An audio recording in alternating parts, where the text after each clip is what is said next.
Excited.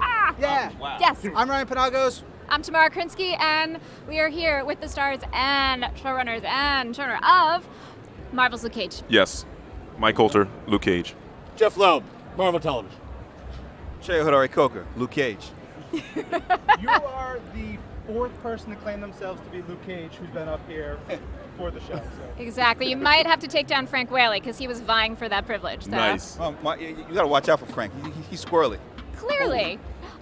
So I'm going to jump right in. The last time we saw this guy, there was a needle being stuck in his eye. Where does Luke Cage pick up? Where are we now in our story? Well, where we pick up is Luke basically hiding in plain sight in Harlem. And so he's, laying the cut, so to speak. Is it possible for this guy to hide in plain sight? I don't know. In Harlem, yeah. And only in Harlem, mind pretty you. much only in Harlem. But which is one of the, that's the thing, was that we wanted to really explore what it is for, someone to want to be a hero. Mm-hmm. And that was really kind of the theme of the first season, is this journey is really about how Luke comes to accept and embrace himself being a hero. And so part of what it is particularly the first couple of episodes, he lays in the cut too long, and as a result, he really feels compelled to really come out of the shadows. And so that's the thing. It isn't as much about making a distance between ourselves and Jessica Jones as much as it is a continuation of the evolution of this character, since this series is from his POV, whereas in Jessica Jones, that was really from Jessica Jones' POV, so you would see Luke on occasion. This one is really, what is it like to be around Luke, and what is it to watch Luke evolve into Power Man? And as a great man once said, with great power comes great responsibility. Indeed. And that's the lesson that Luke has to learn. Yeah. Or not. Or not, yeah. Or mess it up. We'll see. So as far as, we've changed our location, so far in the Netflix series, we've seen everything set in Hell's Kitchen. We're now going up to Harlem. For you, as an actor, what's it been like incorporating that new location and that new world? Well, it's funny because I lived in Harlem about 7 or 8 years ago in pretty much the exact same location in which we shot. And it distracted me right now. I lost my train of thought. What happened? No, I'm not that bad. So, shooting in Harlem, it does add a certain flavor to it. I love shooting in Harlem because, honestly, technically speaking, it has the best sidewalks. I mean, you have a crew of camera people. Oh, yeah. They're so wide. And you get a chance to, it's a technical thing, but people who shoot television and film would appreciate the location. But besides that, Harlem is unique. It has its own flavor in the sense that the culture, the rich history, it's all there. And so we get to incorporate that. When we're in Harlem, we actually have the history behind us. We have the Cotton Club, we have Apollo Theater, we have some of the same places that some of the gangsters in Harlem hung out at, some of the great musicians in Harlem. It's all there, so it kind of just informs you. Absolutely, and let's talk music for a second. Well, Such a clear... that's really the amazing thing about it. Is this Harlem itself has an incredible musical history, and the continuum from Harlem goes all the way from jazz and blues all the way through to hip hop. And so this show has a hip hop feel to it.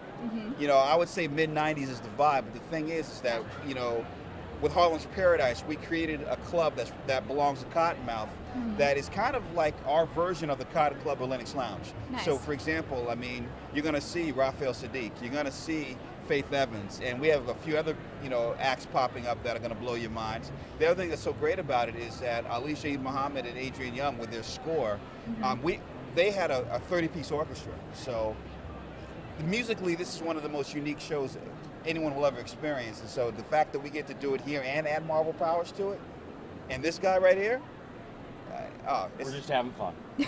And Jeph, for you, you're overseeing the knitting together of all of these different shows. People actually claim I've said it's all connected. I don't know that I actually have. Okay. I won't ask you how it's all connected, and I won't credit it to you, but I do wonder, when you're choosing the characters that you're sort of going to pluck, especially from publishing, and put into a show like this, tell us a little bit of how that happens. Give us some insight. Is that a conversation between the two of you? Well, for this particular show, yes. Yeah. But in general, what happens is what we always like to do is, when we look at the Avengers, big, unbelievable, epic roller coaster kind of show that we absolutely love. But they're here to save the universe. What we love about the characters that are on our Netflix shows is that Marvel is now making stories about the street level heroes. So these are guys that are, and a lady, who are here to save really the neighborhood, and in some ways to save themselves. And if we draw those characters compelling enough, if we get enough of a great cast, great scripts, we can actually tell a story over 13 hours where you really get involved in the lives of the heroes. And do you actually, as a storyteller and as an actor, do you approach the writing differently, knowing that there may be people who do watch all 13 hours in some very short sittings? Well, I mean, only from the standpoint of structurally, you're not stressed about cliffhangers. Previously on. Previously Yeah. on, and the same kind of cliffhangers, which really frees you up, because what it allows you to do, it allows you to build individual episodes as acts, as opposed to having short bits of action. Right. And as a result, every fourth episode heightens the overall arc, and as a result, all 13 episodes for us just keep getting deeper and deeper and faster, and it's an incredible rise. Nice. And for you, since as we were talking about before, we got to see you from Jessica's point of view. Yeah.